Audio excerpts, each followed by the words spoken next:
And hello mga guys. So pag-uusapan natin ngayon is paano mag-maintain ng air cleaner. So ang concern nito is lumalabas yung turbo underboost. So, 2 beses na ito bumalik. Nung in-scan namin, bumalik pa rin yung underboost.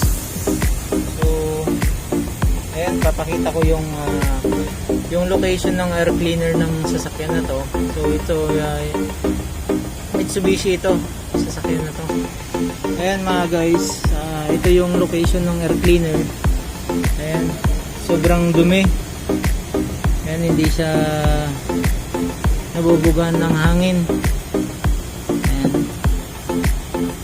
itong tinakbo nito nasa 40,000 kilometer na siya.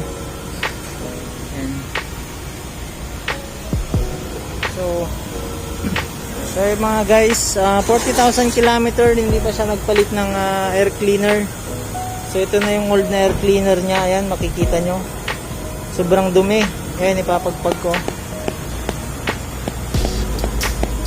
Ayan. Ayan. Pag hindi mo mini-maintain yung linis ng air cleaner mo, ang sisirain nito is yung turbo. Ayan. So papakita ko yung bagong air cleaner. Ayan. And siyempre, unang-una, ayan, genuine parts tayo. Ayan.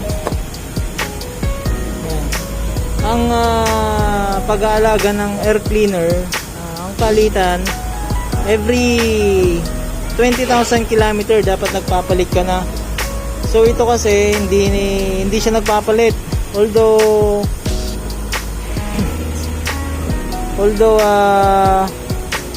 sinasabihan siya ng dealer na magpalit, yun lang, hindi niya sinasama sa budget.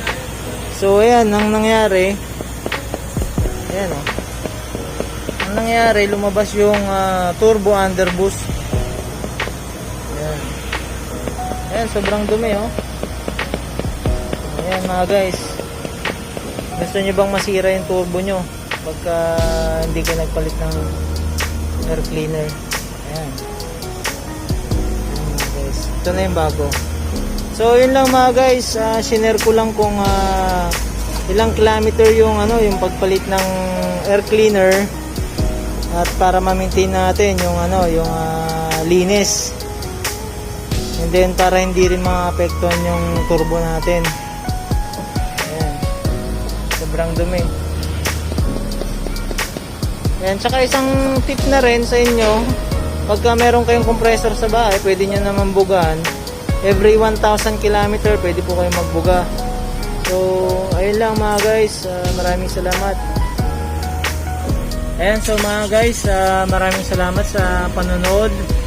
And then sana mag-subscribe pa rin kayo sa aking YouTube channel para ma-update po kayo sa mga bagong videos natin. Ayun lang mga ka-Team Solo, maraming salamat sa panonood ulit. And see you on my next video mga guys.